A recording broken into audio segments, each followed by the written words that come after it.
Check. I gotta take this out of my pants. Ew.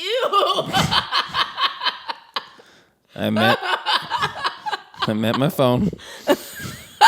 I realized as soon as I started singing that line. Although this is I guarantee will be a new internet song. I gotta take this out of my pants. Oh, I meant my phone. You know that kinship you feel when someone gets the obscure movie quote you tossed out in a conversation? Up, Max, bring it up! Oh, the greatest. Welcome to Such a Good One! A podcast where two siblings bond over their unabashed love for the movies they grew up on.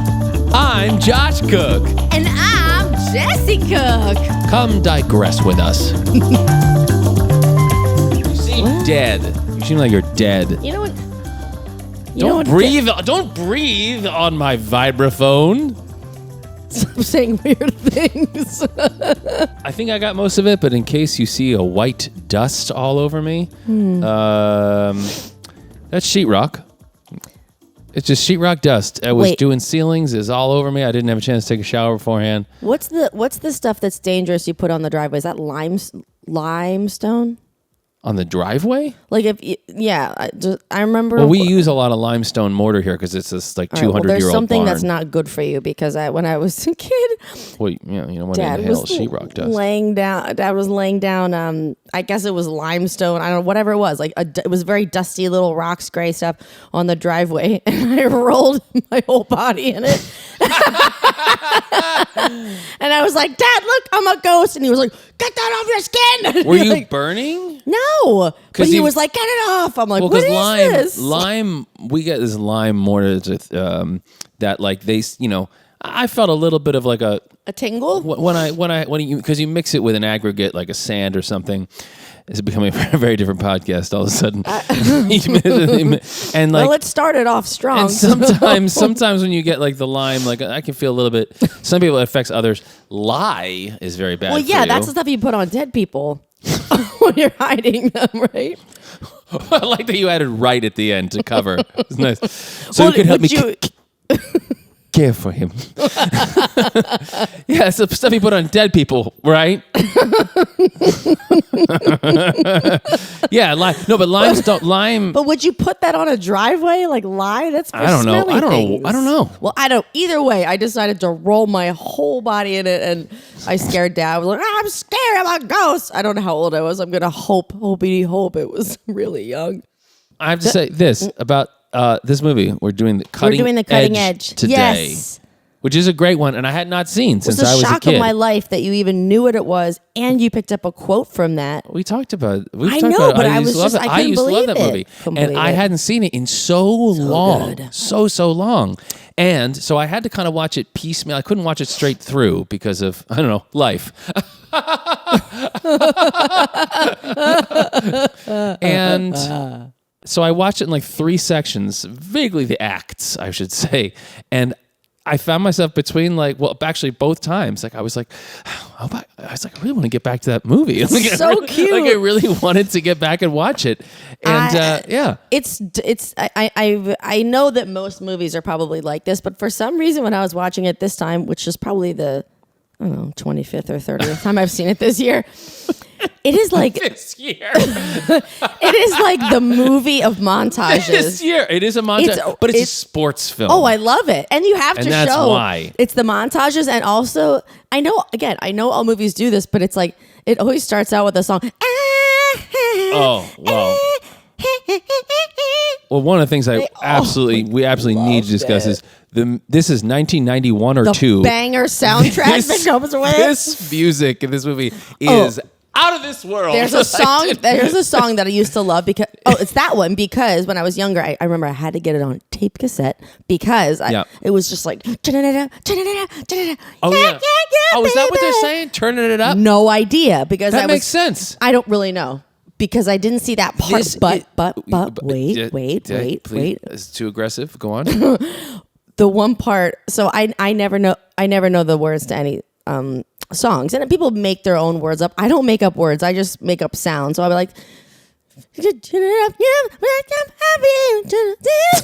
I don't have words, so the one part I had the captions on. It was the first time I had the captions on, and I was like, oh my God, that's what's happening. What are they saying? Even their thing, but in the song, it was like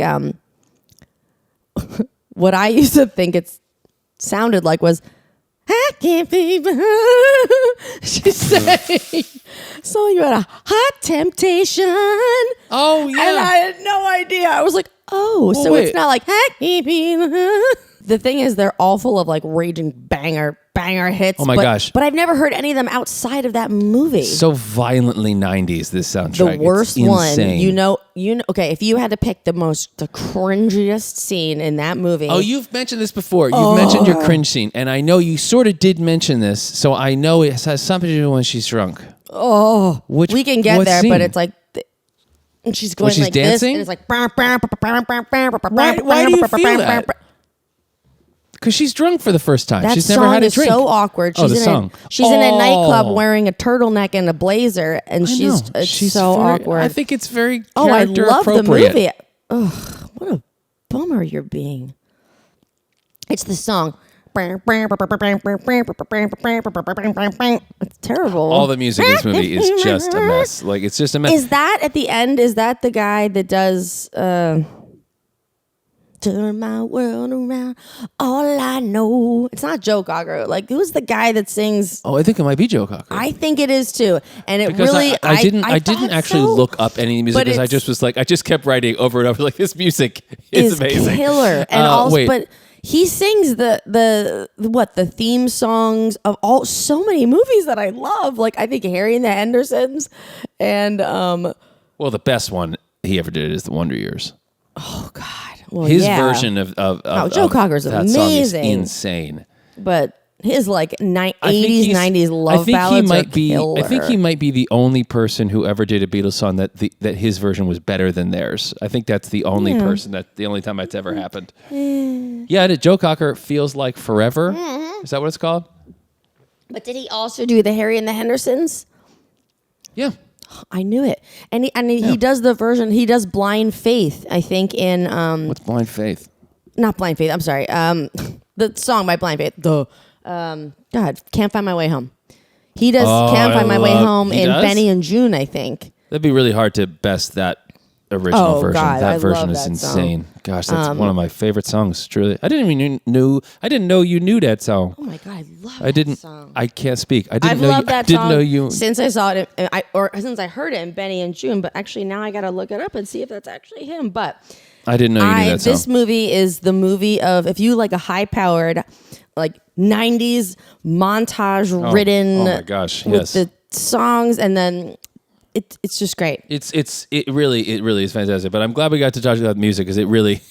I can't remember any of the individuals on this one. Individual songs. I don't know any. But I just Lenny Kravitz. There's that one. There's a Lenny Kravitz There's song in this? well, it's what's the one the at New Year's Eve.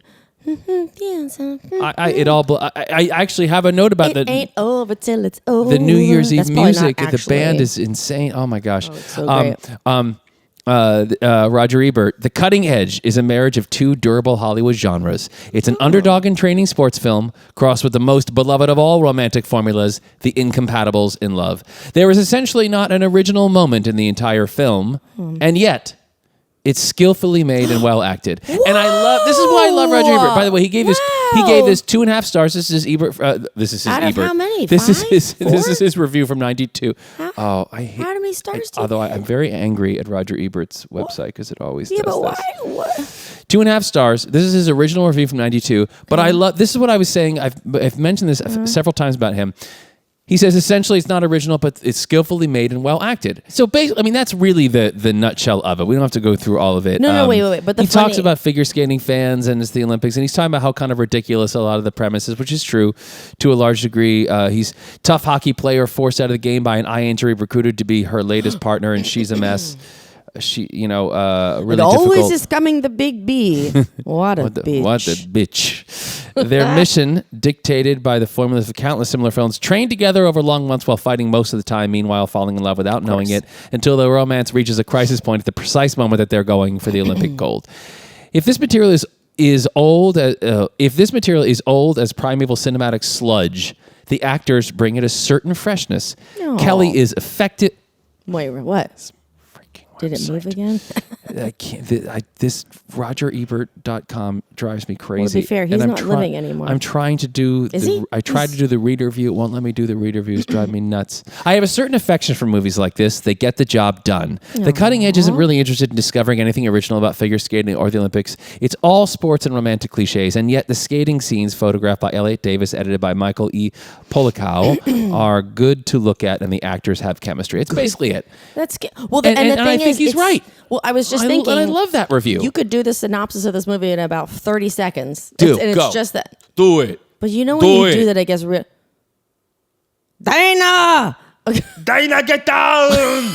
Dana, no! Did I ever tell you about that time? Did I ever tell you about the time when I met her?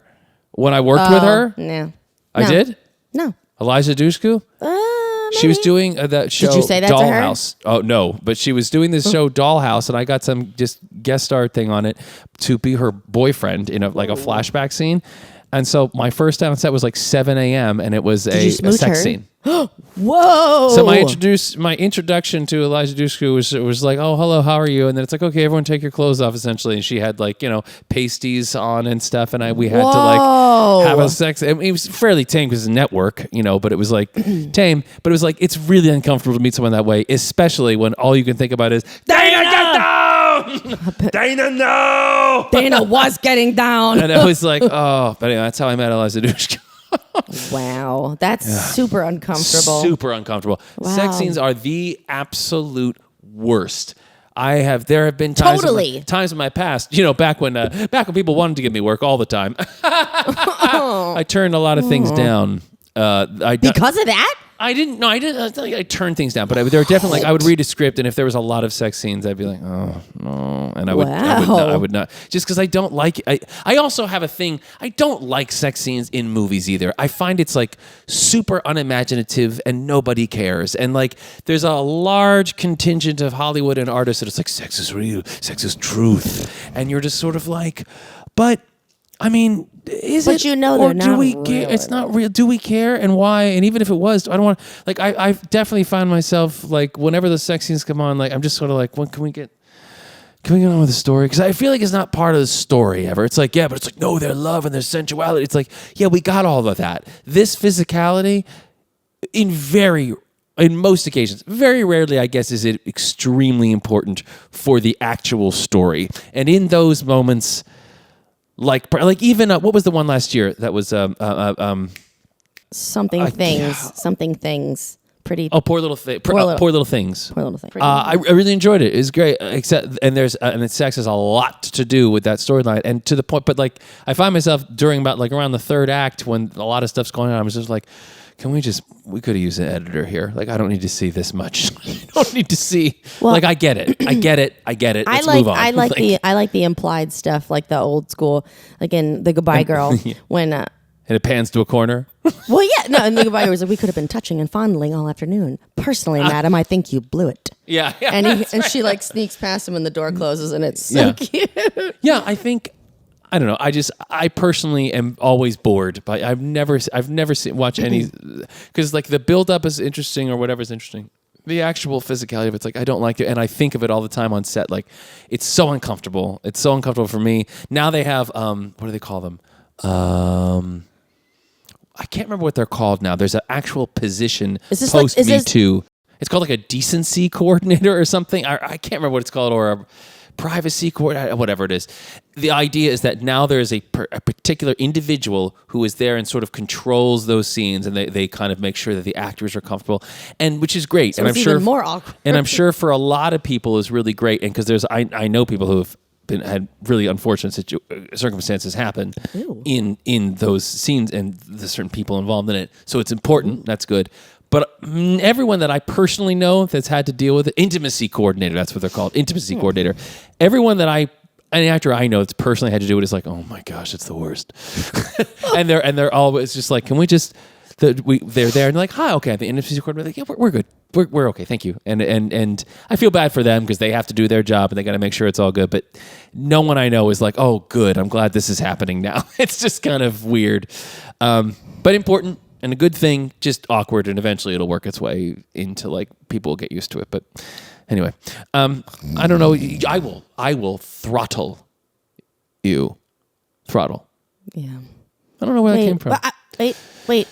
More throttle. Oh, so always. Back to the... Wait. You talk about that? Yeah, I talk sometimes so you won't speak because Lord knows what you're going to say. Well, wait. I talked to Reese last night. Reese is our cousin. Yeah. He's fantastic.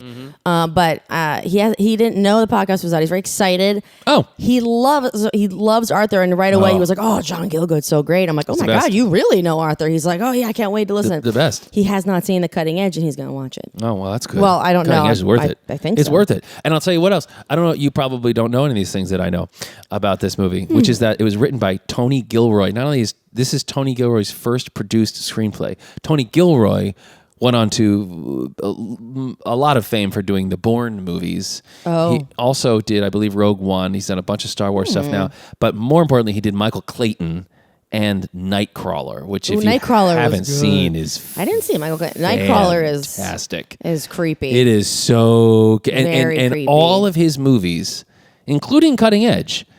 Nothing like Cutting. No. But they all do this thing that movies really Is are. this this weird slow motion thing? Because I don't like that. No, different. No, that's a directorial thing. I don't like it. He didn't write that in. That's how they decided. It's weird, but they did it for a very good reason, and they accomplished what they wanted to accomplish in that. So because neither of them are skaters, and so like they had to find a way. Well, they did to it during make the dancing scene as to well. make it look exciting. Anyway, and continue. Anyway, Continue. oh my Continue. gosh! God Continue. forbid we talk about the film we're here to talk about. Anyway, so Tony Gilroy. So all of his movies he's very, very good at always showing you a world that you didn't know existed, you know? And that's what a lot of great movies are supposed to do anyway. It's like they're showing you, peeling the onion. Covers back on, no, not onion, because you didn't know the onion was there. It's like pulling the curtain back on a world that you don't know, like the Bourne movies, like the spy movie. You know, like the Michael Clayton is a whole. Well, it's hard to explain that one, but it's very fascinating. Corporate fixer. And I think I saw it a long intrigued. time ago. Excellent movie. Nightcrawler with the very, very creepy, so disturbing. First responding news people who were like eerie and trying to get like the and Jake Gyllenhaal's character is so terrifying. Yeah. Anyway, this movie does it too. The world, like the world of skating, which, by the way, Tony Gilroy apparently knows nothing about. Like, so the skaters who are their doubles, who did the Panchenko twist, or what is it called? Not twist. Yeah, what's it called? Panchenko. They did that. Well, no. They said it's impossible to do. They do that now. Like, no, they don't. No, I've not. I'm sure not that exactly, but I've seen a move frighteningly like that. Really? Yes. Where they spin her head. Her head gets this close to the ice. It's terrifying. No, but they like hold their feet and do things. Well, I'll tell you, in these two skaters were saying it was like that's it. It defies physics and logic. It doesn't make any sense. It's impossible to do. But they did the pieces of it. They said that it's made up of 3 separate moves that they cut together. Yeah. But anyway, they were saying it at some point. They asked Tony Gilroy like about what. Oh, you didn't know you knew so much about skating. He's like, oh, I don't know anything about skating.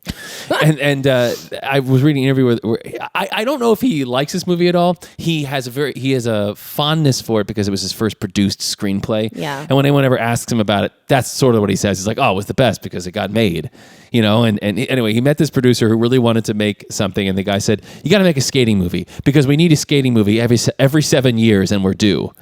Like the Olympics? I guess it's like because ice castles or something, or castles of ice was one of them. Or I'm so confused. There's skating. Apparently, this producer and so Tony Gilroy, I guess, had a bunch of scripts that hadn't gotten made, and he said, "If I write this, will you make it?" And he said, "I will." And so he wrote it, and I think just kind of made it up. It's great. I think people think it is. I'm surprised that you liked it. I'm surprised that it was well reviewed because it's. I think one person I showed was like, that is the cheesiest movie I've ever. I'm like, I know, and a lot of people feel the way. And by the way, the Roger Ebert review, like I said, was 2.5 stars out of 4. Yeah. And he said, like you said, it's not great, but it does the job, and the acting is great. And there was a New York Times review that basically said the same thing. It was like, this is a sports movie, it's fun. It's fun. It's not good. It's fun. I thought, and I did think I think the acting was stellar. Even the small finger painting, so good. So like much, even so like good. the little So actors good. kind of shoved in the middle of it was so great. And Moira Kelly plays the absolute best. BITC. It's very Taming of the Shrew, as people have pointed out. You know, and she's great. She's a great shrew in that way. Great. And she's in the West Wing, of course. Of course, yes. Of course. We all but know. she has the same She's kind also of like in, hardline character. Twin Peaks Fire Walk with Me. She's also in With Honors, one of my favorite movies that you've seen of or Once. heard. So good. By the way, well, actually, never mind. That's what I was getting confused with that quote you gave me that time from the other one. What? Harvard. Oh, fine. That's what I thought it was. Harvard student dies in freak accident, crushed by giant ego. I love that. You should watch that movie again. It's amazing. But D.B. Sweeney is so great in his facial expression. Wonderful.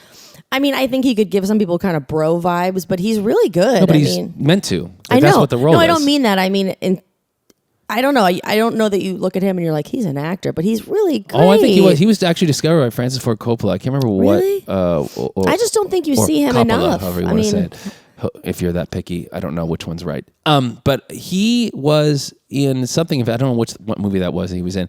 He did this. He did a movie called Fire in the Sky, which I mentioned before. yeah. It's freaking terrifying. Is that a Stephen King situation? No, it's so funny. Oh, You I asked me did the this. exact same thing. It's an alien. It's based on a true story of like one of the most famous alien abduction. I would watch cases. that again. I really like. Terrifying. I really like him. So I would sequence watch in that. it. The scariest alien sequence I think I've ever seen. Even an alien. I wonder what happened because, I haven't seen D.B. Sweeney that much. He's been around. He's acting this. I've That. But he's seen actually. him, but Francis Ford Coppola has a new movie coming out called Megalopolis. Megalopolis. What? It's a big, huge movie, and so my whole point is that I was looking up D.B. Sweeney's like all over red carpets and interviews all over the place right now because of this movie, and which is great. I was so excited to see because I think he's a wonderful actor. He's really good. Very good.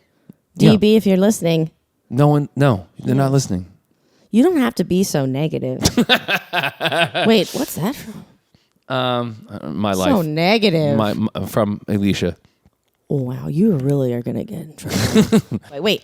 I wrote the strange. I just want to read you this list of notes that I wrote. Okay. I hope it's as funny as it felt like it was.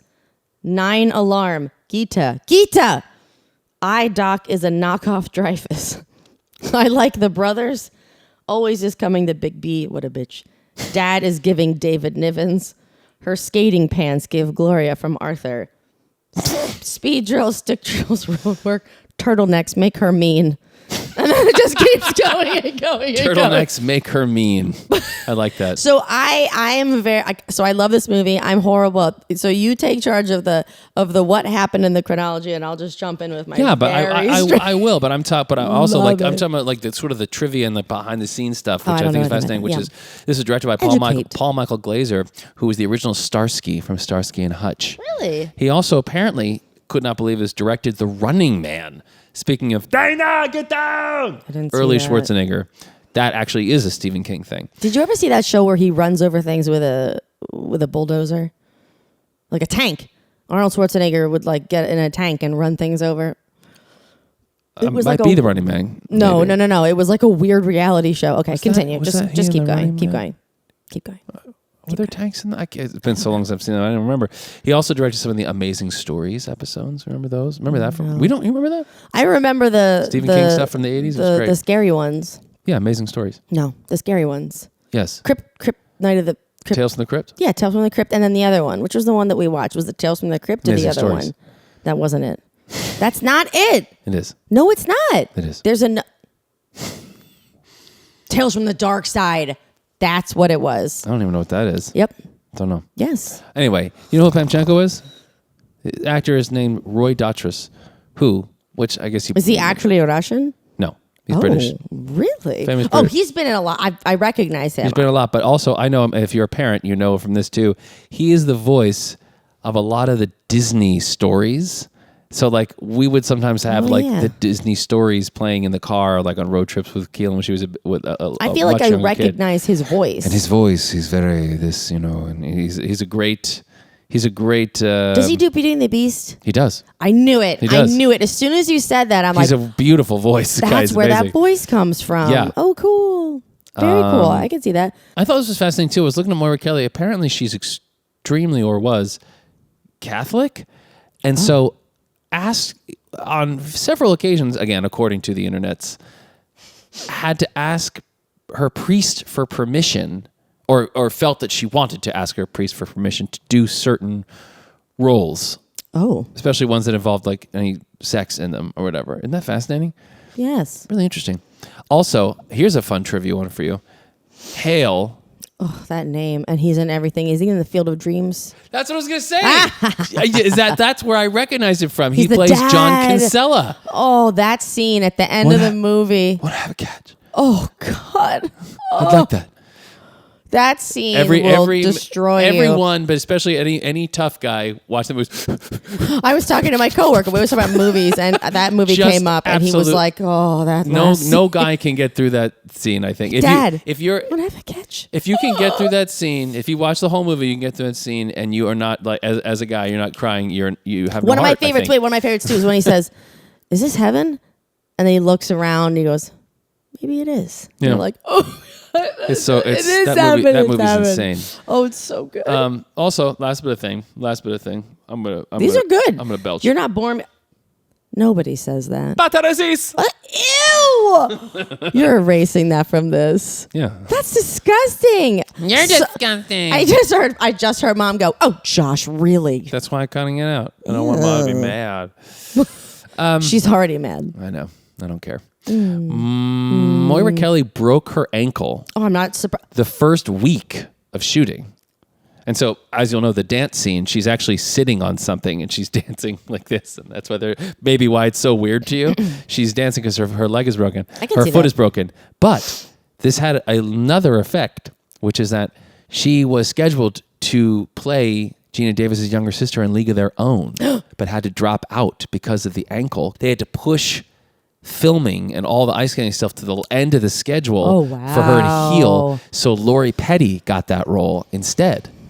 Isn't that interesting? Yeah, it's not my favorite movie. Really? I know. I love that movie. I do. There's just yes, I know. It's awful that it's not my fave. But why do you hate women? That's interesting.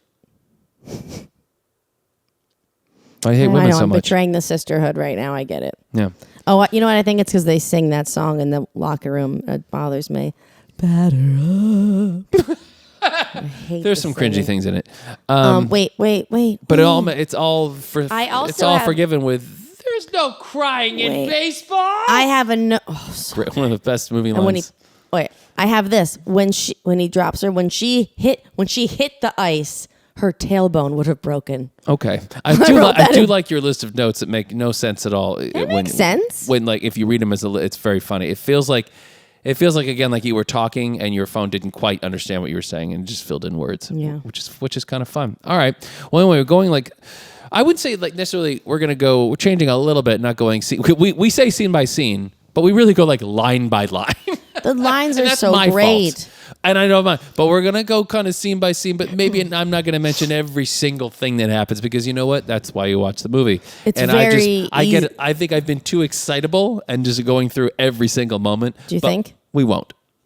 I just shout out lines at you. That's what I'm going to do. I know. If you could try to shout them out in the order of which they occur, or if they're in the scenes in which we're currently discussing. Gita!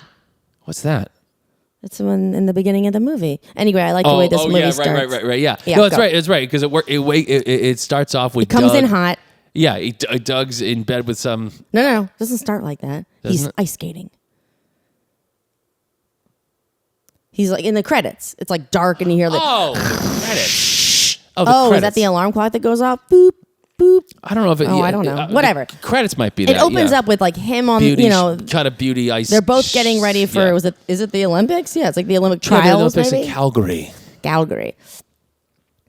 Is that what happened with Brian in Calgary? Anyway, so yeah, it starts out like that. Yes, he spent an evening with a lovely lady whose name he can't remember. Yeah, it was and funny. He wakes up late and he's basically about to miss the hockey game. Yeah, he's about to miss the hockey game in the Olympics, and this is just about 4 hours late here. Rita. Gita. And he runs out, and then meanwhile we cut to Moira. We what's her name in the Kate. She's skating with Brian, very her partner at the time. Pants very fancy pants. Nasty coach. They're kind of mean. He's yelling at her. He's a classic 8. Is he the jerk in the restaurant and in the dream team? I'm gonna find out. It could be. That's a good looks call. like him. That's a good call. He's could that very well because be. I said the same thing about that guy. Like that's the classic like 80s Wall Street like. Ugh. Yeah. So they're warming up. schmuck. They're warming. Everyone's on the ice warming up for the figure skating things, and they get in a fight, Kate and the coach, and he says, "I want to see your in the air." Which and the whole everybody stops. Everybody stops. The entire rink during the warm ups, and they all stare. And I forget what she says when she flips up her skirt. And yeah, she away. says she makes some because she does not let anyone push her around. No, and she's nasty. She's a mean young lady. She's got it piled up, the rage in her heart. She's just a lot of sadness. furious. A lot of sadness in there. Needs to go to therapy. Yes. She does need to go and to so therapy. yeah, she says, until such and such happens, this is gonna have to do. Until Hercules here learns how to lock his grip. Oh, that's right. This will have to do. Yeah, she skates away, flipping up the back of her skirt, and everyone, and then photographers take pictures. We see that Terry O'Quinn is there, which we mentioned because he's obviously Howard Hughes in The Rocketeer. And again, I have to say again, one of my favorite shows that nobody knows, Patriot on Amazon. He's amazing. Everyone should watch that. It's incredible. I think Terry O'Quinn. He gives David Niven vibes. He has been just around forever. Is he alive? Again with yes, he's alive. Okay, I'm sorry. I'm just asking. You're always fascinated if anyone's dead or not. Okay, you. So yeah, but he's great. He's very similar in everything. But there's something so intriguing about him. He's always a little bit mysterious, and you never know if you can trust him. Yes, and he's great. I love him, and he's great. So he's playing Kate's dad. Well, he and David Nivens rock that tiny mustache, that little thin mustache. You love the thin mustache. So then, so she's storming off out of the stadium. Doug's running in. They crash into each other. And he's just like, where's the rink? Where's the ice? Where do I get to the ice? Were you raised in a barn? Yeah, and then he runs off, and that's their first meeting. Then we cut where he's ice skating. He's in the hockey game. He's in the penalty box, like you said. He gets let out of the penalty box, and everyone's going wild. There's an announcers talking about what a great skater he is. He's like the best skater in hockey, they say. Yeah, which is important. He gets out there, just absolutely crushes it. Immediately gets a goal, and then has this like brutal moment where just 3 or 4 of the opposing team, they're probably Russians. 3 or 4, I don't remember who the team is. They just like smash him into the boards. Yeah. And then I think it goes right to the doctor's office. Yeah, you just see his helmet spinning around. Oh no, it doesn't. The helmet's spinning around. That's right. Yeah. And then it goes from there to her and Brian skating, which all the ice skating people make a thing. So like you can't light a rink like that. It's in spotlight, but you have to have, because you wouldn't be able to see the boards until you're right upon them, which is true. But they as I was saying earlier, they do a good thing in this movie where it's a very cheesy kind of 90s thing where it's like a slower frame rate or something's going on where it's almost like a stop motion effect, but it almost looks like it's fast, but it's a choppy looking. I really don't like that. It's not a great effect, but they do it effectively, and they do it to mask that it's not really them skating, and it's done well. It's good. And they do that, and the lights are also part of that, like kind of the dramatic lighting. You can get silhouettes, you can have it, and apparently the girl who was the skating double for Kate pretty much looks exactly like Moira Kelly with the wig on and everything. So that's why they did it, and it looks great. The weird motion thing is a weird thing, and it sticks out. But I think it gets the job done at least. So they're skating, and she's up on doing some move on his shoulders, and they fall, and there's you see there's one quick close up of her skate on his shoulder for a second, and then he drops her, and she I love that he falls on the ice. And that dramatic shot where he skates up and he just stands over her. Stands over her, just looking at her. The camera's. It's very isolating though, because she's alone in the light and he's in a separate pool of light, and it's well done. Yeah. It doesn't make any sense, but it's well done. And then they're in the doctor's office with the knockoff. But before that, I have sweet soundtrack music on 2 years later. It's full 1991. So then. Wait. Yeah, somewhere in there. Wait, when's the doctor's office? I think it's probably right around there. Well, anyway, that's the knockout Richard Dreyfuss. He looks like him. He sounds like him. Did you hear his voice? He does. I love that guy. I thought he was a doctor. I thought it was his brother. It does. Who was it? It's just a guy? Just a guy. An actor? Just the guy. He's one of the most convincing doctors I've ever seen on screen. I just esoteric you. It's not a word. Just a guy. It was Fugitive, right? He's just a guy. Isn't that Fugitive? No, it's Arthur. It's just a guy. So yeah, I guess it's the doc. I didn't write down every single scene this time, so you have to stick with me on this, which is good because you're. I know that I like Dorsey's penalty box. So he's at the doctor's office though, where he finds out that he has had because of damage to his occipital lobe, slammed into those boards. He's lost some peripheral vision, which makes him. It gives him a huge blind side, which he can't play hockey anymore because he wouldn't be able to see anyone approaching from whatever side that is, and he's crushed. Then we see him. He's working at a steel mill, and then he goes to his brother owns a bar called Dorsey's Penalty Box. I love his brother. Brother's great. He's so love great. Love that actor. There's always like a really rough version of a brother. Like whereas like one brother's really attractive, like me. Like I'm really attractive sibling, and you're a little bit questionable. I'm a mess. I know. No, that's true. That's not. I'm just kidding. It's true. But I love this guy too. He's great. Just total blue collar. Like I love the voice. Bar owner. Hey, your 23rd letter arrived today. The right wedding. That's the word. Yeah, and I really feel for him when he's rejected. So he's been working at a steel mill, helping out at the bar, playing in like a bar hockey league. And he believes that he's still going to get drafted. He's been sending letters to. He's been making inquiries at every NHL team that he can.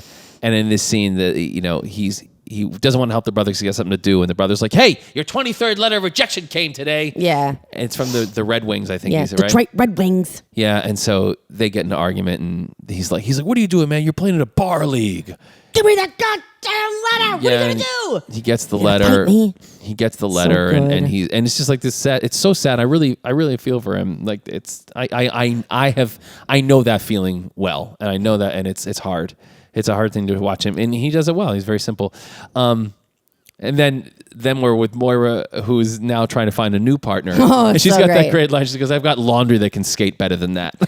She's doing the spin. He goes, "Enough." Oh wait, that's not the right part. She's spinning like, and they're doing these tight spins, like and then the guy falls down because he's so tired, and he gives Perhaps up. You are wanting to take a shower.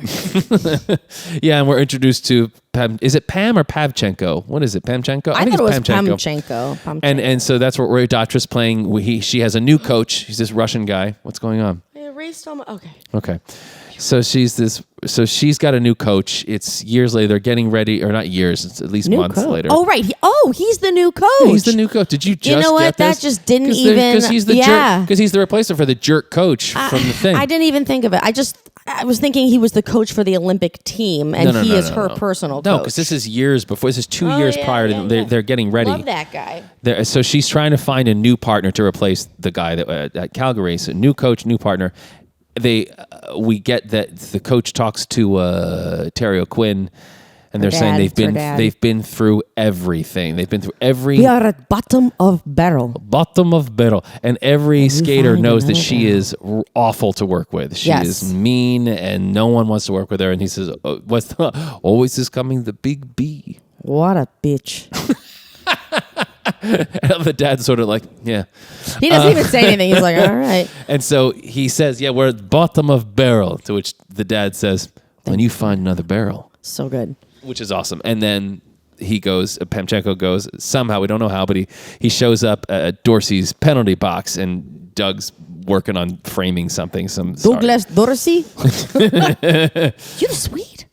And Dorsey thinks that it's a coach from an international team who's been, and he's like, no, I'm not here for hockey. And he pulls out the figure skates. He goes, those are figure skates, pal.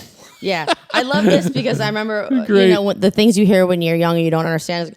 It's like I've been skating 5-6 hours a night. I'm like, I rock speed drills, stick drills, road work. I'm like, what's that? Don't know. I finally obviously figured out stick drills, but what's road work? Don't know. I don't know what road work is. Doesn't matter. All right, whatever. It's hockey related. Those figure skates, pal. And then the beautiful music. Can I say this though? When he brings out those figure skates, and it's the shot of the skates and the shot of Doug, and he just goes, "Those are figure skates, pal." There was something about that moment where I was like, "Oh, I can't wait to see the rest of this movie." Like there's something about his reaction and that shot. I was just like, "Oh, this is going to be fun." This is the way I feel about makeovers in a movie. You kind of know where it's going. Yeah, I mean that's really what this is, right? He's completely leaving all that behind. I love the part where speaking of like the changes he goes through. There's a part where he's talking to his brother about it. He goes, "It's a great opportunity." I know. It's just his that's what I was voice saying about completely Kid. If you could changes. stay in the scene that we're talking about, well, maybe that's you're what just would be really relevant. Well, you're not going to go scene by scene, but you're dragging figuring it out. We're moving along. I said scene by scene. We're cooking. Get it? No, Get it? Don't start with me. Don't. Hey, we didn't do it. Don't. Hi, I'm Jessi Cook. We never do it. There's no. That's this why is Josh. That's why we recorded the thing, because we don't remember. Right. Anyway, okay, so he goes by limo with Pamchenko up to this ridiculous estate that they live in, into her own private ice rink. He walks in, she's practicing. Your own rink. This movie's, and you'll notice she's not very nice wearing a turtleneck. When she wears a turtleneck. So whenever she wears a turtleneck, she's real mean. She's not mean in the dancing scene until the end. Probably on purpose. I imagine that's a choice. I have a theory that when guys with long hair cut their hair short, they're not very nice afterward for a little bit. Oh, okay. Yeah. That's an interesting idea. What examples do you have? Guys with long hairs in movie. A couple guys I dated, they got their hair cut. Oh, not in just movies. Different. Anyway, continue. This is a personal issue that we're dealing with, not films. Okay, good. First stages. I love. So she sees him and she's like, "What is this? You know, whatever." That she says, "First stages of you. What is this? Ukrainian alcohol. First stages of Ukrainian alcoholic psychosis about him bringing this hockey skater there." They immediately are arguing about everything. But what's nice is that Doug gives it right back to her. He is not. That one he's line. not having temperamental. What's the? Oh, is that before Pamchenko gives the big speech? Zacharias, enough. Yeah. You have to do that speech for us in a second. But like they immediately start verbally sparring. I don't yeah. And he goes temperamental. I can think of another word for it. Is that what you told him? Yeah, that's right. What? Like it's a big secret? Who the hell do you think you are? I know exactly who I am, sweetheart. I'm a guy that came a long way for lunch. Well, please don't let me keep you from the trough. Line by line. There we go. Sorry. I like it. Enough. No. Wait, now do the speech. Introduction is over. Conversation finished. Eyes closed, ears to be open. Pairs means two.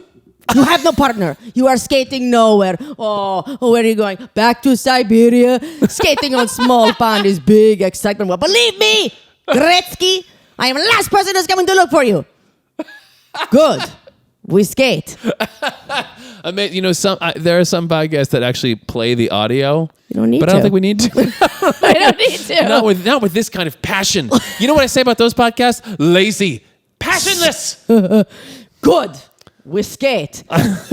So yeah, all that is amazing, and then they start a practice, and he's skating like a hockey player, as you can see. And at one point, he just when is it that he first falls? And she says TOEPIck. I mean, it's right. It's in this sequence. Oh, is it the first? It is. She says one. It's not the sequence where she says it. What's this little claw thing up front? Yeah, it is that scene. It is the white turtleneck scene. Is it when he just falls? He just standing there and falls? No, not yet.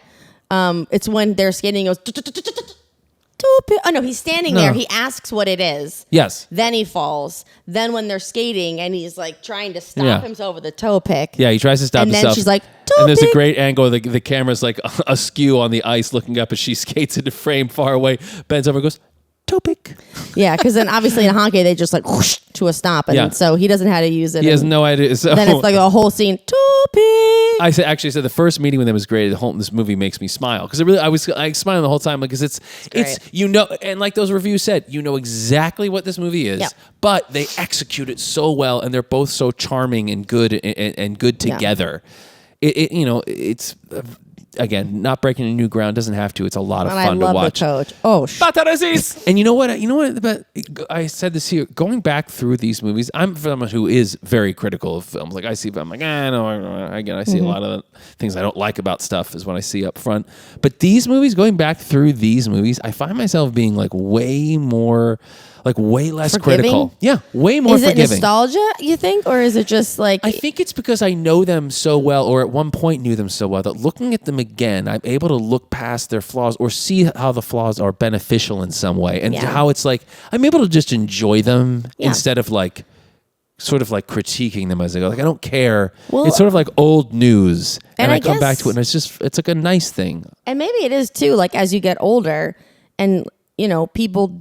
The huge part of the movie industry is critiquing things and, analyzing everything. And when you're young and you're watching stuff, like that's not really part of it. You're not absorbing all that. You're just like, hey, it's movie night. Maybe you're tapping back into something like that, that innocence that you feel. But I don't know. It's really cool. It's like I just give myself permission to just enjoy it instead of care if it's cool or not or good or not. And then there are certain critiques which I won't even mention. Not a critique, just oh my God, what the.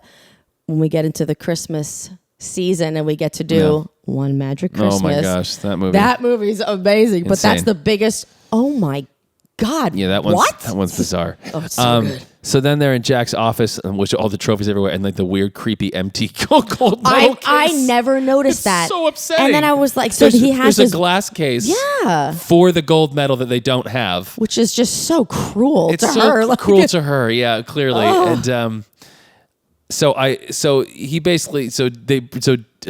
Doug goes in there, and the dad's like, well, we gave it a shot, and he's writing him some fat check, I'm assuming, and he hands him the check. He's giving a little backstory on Kate and the difficulties, and like, what a great skater you are. Pamchenko's the best, he is the best judge of ice skating talent in the world. Get a little background on Pamchenko and all the impressive things he's done. Hands him the check. And I loved her. That's right. He goes through a stack of all the different people. He's like, we got this guy, this skater. Crumples up the paper, throws it, and misses like Not a canister. One single pressure player. Yeah, and there's 3 guys he talks about, and he's talking about, and he's got a thick stack of people they've been through, all the partners, and he keeps crumpling his papers and throwing them and missing this garbage thing. DB Sweeney's been watching it, and he takes one of the pages and crumples it up, and then looks at the garbage can, looks back at the dad, throws it without looking, and it goes in. Dad goes, lucky shot. And then DB Sweeney like leans forward. He takes the check, looks at the check the dad put down. I like the way he crumples it. I was saying, I love the acting in this moment. I like the face he makes the first time. He goes, like he pinches his face, and it's just he's very expressive. Yeah, and but without being overly expressive. No, That's the thing I really like about him, and I wrote it down for this moment, this scene in particular. I like the kind of competition that's going on here. It's obviously physicalized with the throwing the papers, but Doug doesn't say much in the scene, but DB Sweeney, the actor, just does such a nice job of like, you can read everything that's going on. Yeah, and when he says something like, this is what you call giving me a shot. And I think that's his moment of like, this really is my last shot. And you're not going to tell me that I'm not going to make it. I think you're right. Subtextually, it's probably what's going on. But I think more than that is he's super competitive. Yeah. And he does not like being told, you didn't do it. Right. And he's like, no. So he takes the check, looks at it. I'm sure it's like way more money than he could ever hope to make in like 10 years. He crumples it up and then says double or nothing. Or he says double or nothing. And I think he says you're on or whatever, and he crumples it up and throws it in the can. And then they're yucking it up. And then I was just coming to say goodbye. That's right. She's been listening at the door, and she tries to pretend she wasn't. Oh, yeah. She's wearing a turtleneck now? I think so. Probably. I wasn't really paying. I didn't key into your turtleneck scenario. I was also saying it's interesting as a sports movie. Like, what is it about sports movies that are so is it always an underdog? Like, I think of The Natural, which is maybe my favorite sports movie. Field of Dreams. They're interesting. Those movies. There's no underdog in Field of Dreams. Oh, there isn't. Oh, well, doctor. The doctor. No, him. He's a farmer who plows it. I mean, it's not quite the same because he's not involved in the sport. That's a real... But like, it's an underdog. So these sports movies, like, they are formulaic for a reason. Like, because you want the people to succeed in the end. You don't want them to not succeed. And that's why The Natural, when we do that eventually, which is one of my favorite movies also. I have a weird thing with The Natural, and we won't get into it because we're getting distracted. No, but sorry. like, just go. We'll talk about it later. Double or nothing. Okay, so then they're the practice the next day. Yes. Oh, he's got this great line. What's the lead into the only 2 things I do really well? What is that? What does she say though? She says something. I don't think you can skate. Oh, is that what it is? I don't think it's skating. And then he says, only 2 things I do really well, sweetheart, and skating's the other one. Which I love that line. God, you are such a Neanderthal. I love that line. I hate to tell you this, but I'm from Minnesota. That's south of Neanderthal. But what do you do for fun? Polish your knife collection? That's the one I gave you. That's the quotation. But I know. But the verbal sparring, and this is so great. But this is the one I wrote down. I love when he's standing behind her. She goes, "When we're through here, can we please teach it how to breathe with its mouth closed?" Yes. I love that. And that's when he falls. And that's when he falls. And she's like, "It's so great." But their whole verbal spar. This is the TOEPICK sequence, and they are hitting each other hard with that. And it's great. They're really like cutting lines. It's so. I guess this is. I guess this is the very nice. I guess this is This is the scene where they talk about the boyfriend, Hale. She's like, for your information, I'm dating Hale. And he says, oh, he sounds smart. What he goes, what does he says? There's a rough gig. What do you do? Keep him chained up in the basement? I say that a lot, and too. And then finally, the line I really love, this is right before they get to the train sequences, she talks about Hale and like how he went to Harvard Business School. And he goes, oh, he must be a smart guy. I bet you look pretty good from a few thousand miles away. She has nothing to say to that, too. Oh. It's such a great line. And I found myself watching this being like, these adjustments had so much fun because, and Tony Gilroy's script is great. Oh, it's so good. I can't think of, there were some certain sitcoms that I was in that I got to have some great lines and comeback lines like this. But man, they just one after another in this movie. Such a joy when you're an actor to get a script like this. You're like, yes, I get to have so much fun. I've said that line many a time. What do you do? Keep him chained up in the basement? But just like whatever situation it is, like I've stolen that line a bunch. Then there's the TOEPICK practice sequence, and I said, holy 90s, the music. Oh, it's so good. I don't remember what music it is, but it's nuts. Busy working day and night. Oh my gosh. Bring your dreams to life. Not for me, but my gosh. Oh, it's each time I knock you down. Get your feet back on the ground. And I like how you see the tough guy. He can't keep up with the figure skater, which I think is great. And then there's that great shot where they have after he's been like just falling all day, and she's going TOEPICK every time he falls. TOEPICK. Yeah. And that's a lot of people, what I think most people remember from this movie is the TOEPICK. It's true. Ice pack. Then he's wearing the ice packs while he's eating on his breakfast butt with Pamchenko, the wrapped around his hip, and he could barely move and walk, which is funny. And echoes later in a later scene where he's talking to his brother, and he's like, I can tell you this is a whole lot harder than hockey. Figure skating is a whole lot harder than hockey is. Is that the montage where you see him walking with that, and you also see her like falling asleep in her food? Like she drops, maybe. Like, Kate, and she's like, that's right. She's got the food stuck to her she's forehead. Having dinner with the dad, and she hits it pretty hard. She just face plants. That in the food. reminds me when I played an orderly in One Flew Over the Cuckoo's Nest, and I did a scene where I was running at someone and I tripped. I hit the ground so hard during one of the shows that I was like, I don't think I'm gonna get up. Is Cuckoo's Nest at Harrington? Yeah. Oh, interesting. Yeah. So then the next part is they're practicing again.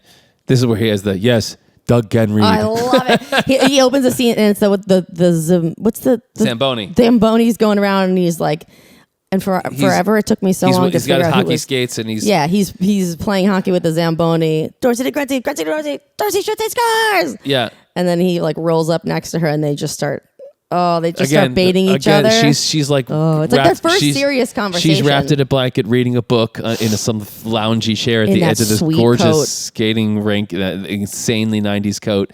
He skates up. He's taping up his sticks. He's talking about hockey and she's talking about the book she's reading. She goes, do you read or something like that? He goes, yes, Doug can read. And this is also where I learned what matriculate meant. Yeah. Because she's talking about college and everything. And you did go to college, didn't you, or whatever? And then he says, you were in college. You were in college. And he basically says he's like, I was a hockey star. I didn't have to read anything but the scoreboard. That's right. And then he says, where did you matriculate from? That's where I remember looking up that word, being like, I don't know what that means. Yeah. It's a great scene between them. And that was the polish your knife collection part. Is that what it is? Yeah. I don't know. No, you're right. Think so. No, you're right. You're right. But then it's revealed. You're right. He asked her where she went to college, and it's revealed that she... I had tutors. Yes. Excellent tutors. Yeah. You did go to college, didn't you? Yeah. Love and it. so then it's nice that he knocks her down. Well, he baits her into like playing hockey. She's like, I'd love to see you play hockey. She's like, anytime. And then they have a hockey sequence where it kind of like evens the scales where he got his kicks, figure skating. And then he's just like skating circles around her, which of course you can tell she's never lost anything before. She's so angry. She is furious. And that last scene where she screams, I said that's one of the cringiest parts of it, which is like, it's a slow motion scream. She's screaming. Slow motion, she does a slap shot, which we gather hits him right in the face. And then they're at the hospital. And Pamchenko's like, basically says, I know why you're so upset because at last you have found yourself a partner. And she's like, well, no. Yeah, she's like, that's ridiculous. Yeah. And then he gets wheeled out. He gets wheeled out with this huge face bandage, and you see real concern on her face beyond feeling guilty. Like you could tell she is concerned about it because he's right. She found a partner, but she doesn't want to admit it. And then he's moaning. Oh, and he pulls the bandage down. She said it was just his nose. Yeah, then he pulls the bandage down. He's got this big scar, bruise in his eye, and he looks at her and he goes, TOEPICK. to which she's furious and She storms out. away. Pamchenko loves it. Yeah. Then is this whole another montage, as you're saying. He's like, sports movie montage. He's like, what's her problem? She is nervous about a rematch. Yeah. Then there's they're jogging in the woods and they're trying to out. And then the amazing 90s movie music. Incredible. So they're jogging. This is I think where she's falling asleep. But they're jogging and she wakes up super early in the morning. She rushes to the ice skating rink, but he's already there skating. Yeah. And then some other training sequence stuff happens. And then he wakes up and he's running the rink and she's there early. Yeah. And then so it's this great sequence. All this stuff. And then the ballet. And then she falls in her plate at dinner. Yeah, they stop that like high intensity 80s music with the la la la la, like they're in the ballet studio. Oh yeah, that's right. The music changes to the ballet. Watching him try to do the ballet. Yeah, he's at stretching the bar, and he's can't. like, oh. And I was like, some movies, like especially these sports movies, they're so straightforward. You know what I mean? And that's okay because it's fun to sometimes watch. They say that kids like to watch, like young kids like to watch, like I don't know, Blue's Clues or Bluey, I guess it is now. They like to watch the same episodes again and again and again because the kids really like to know what's coming. Mentally, they like to know what's happening, what's going to happen. Is that why I watch things over and over Maybe again? So. You have not developed past 7 or 8. Well, I would say, but I think also one of the reasons this movie appeals to me is I love a movie with lots of, this is going to sound weird, sections to it. So having like montage after montage, like I love the more that's going on. I'm like, ooh, well, not chaos, but just. But even in this movie, because it's that the characters are so well drawn and you know where it's going to end up. You already know. You know what the challenges are going to be. They throw some good like obstacles in there. But like this train sequence, we hear the ballet, you see her doing it beautifully. We know that it's going to pan over and he's going to be struggling. Yeah. Like and so it's like there's sort of a comfortability in knowing it. And it's like, and if you as a viewer can allow yourself to just be like, this is going to be cheesy and silly in 90s and just be fun, that's great. So then we go to the gift I did say, hold on. Yeah. Back into the office with a dad, I wrote Double or Nothing. When he crumbles the check, he gives Michael Keaton vibes. That's true. I'm glad we went back for that. So then there's a gift exchange. It's Christmas morning. She comes in with a Christmas present for him. Or no, he comes to her. Sorry, he comes to her room with a Christmas present, and it's his. She's Bobby, in her towel, and it's his. Oh, that's right. There's like a little bit of sexual tension for the first time. And there's like that sad, actually very pretty music where she's like combing her hair and looking out the window and she looks very sad and it's snowing. And then he walks in. Yeah, he walks in. She's like, ah! He gives her his Bobby Hull And I do not jersey. agree with this. Why? I think that's where you find out he's starting to like her, but for him to surrender his Bobby Hull game sweater, but he had to know she wouldn't want or appreciate it, so it's just I don't think he thought that. I think that's part of what's great about their characters. Like he's a dummy with this stuff. He doesn't know. He thinks, of course. Why would he surrender that? Well, because he gives it, and she goes, who? And he's like, Bobby Hull shirt. Bobby Hull, like that's Bobby Hull's skill, and I think he's like, how does no one know who Bobby Hull is? Yeah. And and I think it's very sweet. I love that the nice exchange goes to, I like it. And she wants it. She's tugging. You're going to tear it. Let's go. It's a tug of war. And then she has a present for him, which is a book, Great Expectations. I love it. It's a very nice moment. It was either that or Curious George plays hockey. Yeah. I took a chance. And then I say, holy hell, even the New Year's Eve party band music is this when that's the next scene, that right? guy is just a guy just blowing that horn. It's so great. I would love to go to that party. Huge New Year's Eve party. I would go to that party every year. That's where he meets Hale for the first time, which is great. Hale says something before he goes, let's call for a toast. And Doug goes, yeah, let's drink to the little people. I love it. Because Hale is such a wasp. He's like the waspiest of waspies. He stinks. And then Hale goes, I used to play a little hockey myself for fun. And Doug goes, well, let me know when you want to slap it around sometime. And and Hale goes, oh, yes. And maybe you could drop by the office and give me a hand with a little currency arbitrage. And then her line, which is so great. And that, as a child, took me a long time to understand. What does she say? Excuse me. Naked male insecurity really leaves me cold. I know. I love that the moment those two meet is just... They are at each other's throats. And same thing with Doug and Kate. But I love that because also this guy, I can't remember what is his name? Like that he goes, sure. Like he's trying to sound tough. Well, because you could see like he plays totally it. He plays it really well. Like he is. It's like it's the white collar guy versus the blue collar guy. Oh, we missed that line when he says something. It's very Good Will Hunting. It's a very Good Will Hunting moment. I heard you've been giving Kate a rough time. Yeah. Well, you know, Kate. Yes, I do, and I don't like to see her upset. If I were you, I'd invest in blindfolds. So yeah, I mean, good. and it's I mean, again, Tony Gilroy, he's such a great writer. Love him. Let me see. Maybe you could drop the nice acting moments, the jealousy. You know, she walks into the sparkler meet up on the dance floor. Oh, killer! And that's the cover of the movie. I think hilarious. It's New Year's Eve. All the pretty women and one old lady is kissing Doug. Oh yeah, and everyone's got sparklers, and it's like cutting to her, cutting to him, cutting to her, and then they meet, turn to each other with one single sparkler between them. Cut to that weird slow motion thing they do, and what's it's that? just there's like a weird whirring sound at the end, like. Oh, I don't know. And I'm like, what the heck? But this is when he also goes into so they kiss each other on the cheek, and then they awkwardly part ways. But they've been like spying on each other at the party, and she's getting a little jealous. That's right. Jealous. That's right. But she finds him in jealous. the dad's office too, and he's looking at pictures of her when he was little. She was little and getting kind of like a little background on her. That's right. Yeah. She seems like really embarrassed and uncomfortable. I love she's like going to fix his jacket. She basically just smooths it like 18 times. She's not doing anything. I don't know what's going on. Anyway, hiccups. I have the hiccups. Oh, so gross. I don't you just hate Paris Life? I wouldn't say it because oh my god, I was just gonna say that. She's awful. Let's just hate Paris Life. Love it. It's horrible. Said I like a music scene. I said music scene is funny. I don't know what that means. It's probably the music scene when they're sitting on the ground trying to choose music. That's right. They're trying. Oh, I love it. They're trying. I'm sorry, but I skipped. I scrolled down too much. Sorry. He goes back to the Dorsey's penalty box. Oh yeah. So he goes back. He takes a few days off and he goes back to see his brother. And apparently he's told his brother that he was in the Merchant Marines. Hey, you still got your sea leg. I love it. So he goes to a crowded bar. He's obviously the hero of that town. So everyone's thrilled to see him. And he's like, hey, make way for my brother, back for the Merchant Marines. And he's like, cool it with the Merchant Marines. I forgot how to use the phone. And he's like, let me go out back and tell you. I haven't been doing that. And he's like, well, just tell us here. Everyone's like, you can tell us. No family here. All the random guys. Yeah, I know. And this is the thing.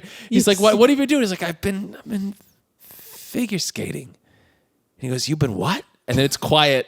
And the one random guy in the back of the bar goes, what you said earlier. Finger painting? I love that. It's figure skating. And then they go outside and he's telling him and he's like, what does this mean? And it's this whole, it's a play on someone coming out into a family. It's like he's like, what do you mean? Like, this is something I did. Is this something that I did? Yeah, it's he's like, it's figure skating and I like it. Yeah. I mean, Snoopy costume and the friggin' ice capades. And then it ends up sort of being okay because finally he says, what does he say about the clothes? It's going to be different, but then the brother goes, are they going to make you shave your legs? That's right. It says, you make you shave your legs? Yeah. So he finally is okay with it or whatever, but he's been clearly embarrassed because obviously it's like the toughest of tough hockey players going to be a figure skater. It's like, come on, transition. So then we're back. So we're back. He's back now and he goes to they're in the scene where they're trying to choose the music for the program, which is like two children fighting. This is boring. This is tired. She wants classical. He wants terrible 90s rock.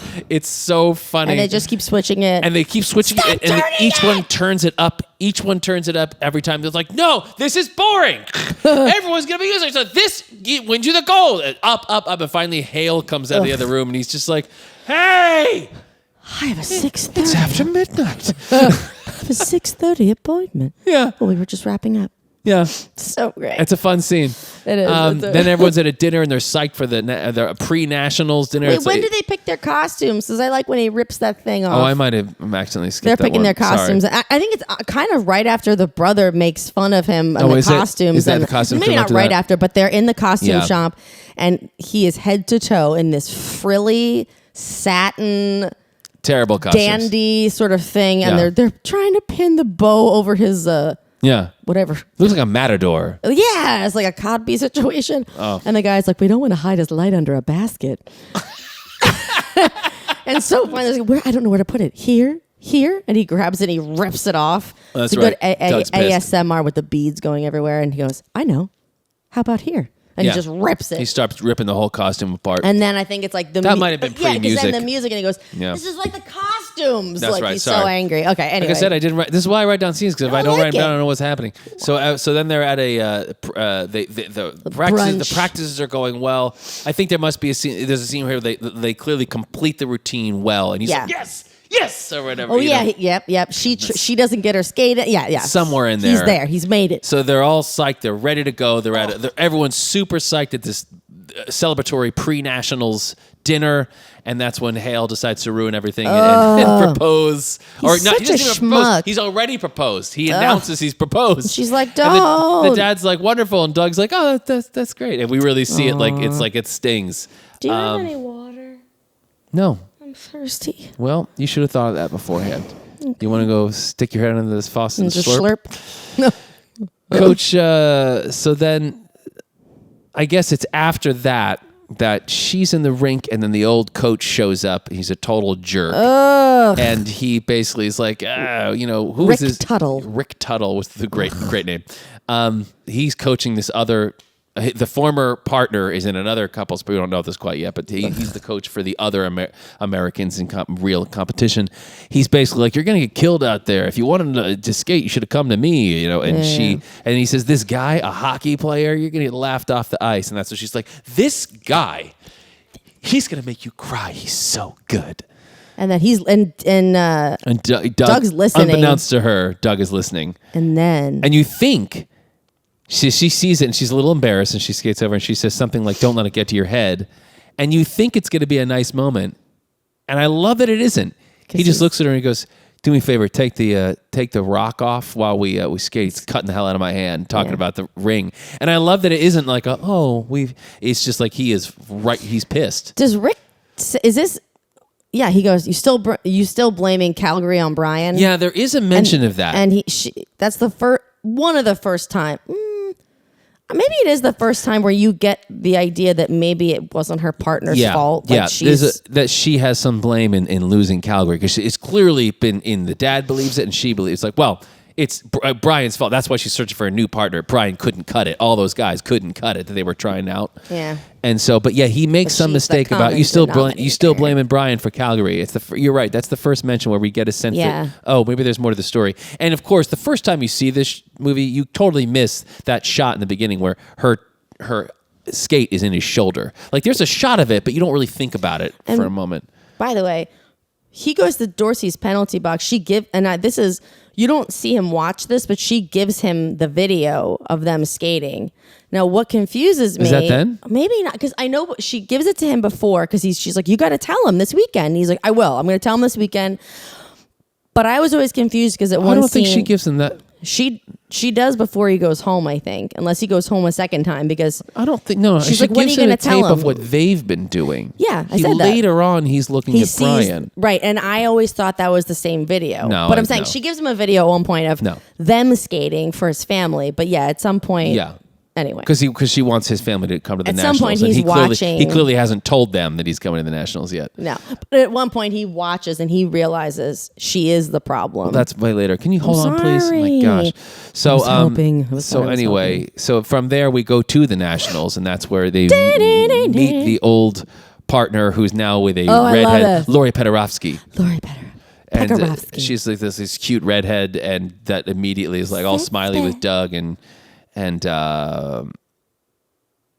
Brian Newman, and he's like, "Oh yeah, no wonder you've been keeping him to yourself." Yeah, he's fantastic. He hits on Doug. It's funny. I feel like there's one kind of like oddly homophobic moment, but I feel like it's probably it makes sense for that character where he's like he meets the ex-partner who's obviously very gay, and Doug's like a little freaked out by it, and Maura Kelly goes, "Don't worry, you get used to it." And he's like, he's kind of all gruff, but it's like I feel like it's probably true to it, but it is a little homophobic. But I think it's also funny. It's like you get a touch of how women feel too. You're like, I think when that happens to guys, they're like, I didn't like that, and it's like, welcome to my life. Right. Well, for just gross straight guys. Are So anyway, so they meet them. You could tell that Kate does not care for the way that Doug is sort of like flirting with the redhead. And then she's kind of tearing around the room later looking for an earring. She's furious, and Hale is there, and she's like all mad about this. You can't find this earring. And then Hale finds this finds her earring, and he says, she's wearing a turtleneck too. So she's got to be mean. Telling you. But he says something about like, you're falling for him, which is so weird that he doesn't seem fazed or jealous. He seems like scientifically curious. And she's like, what are you talking about? No, I'm not.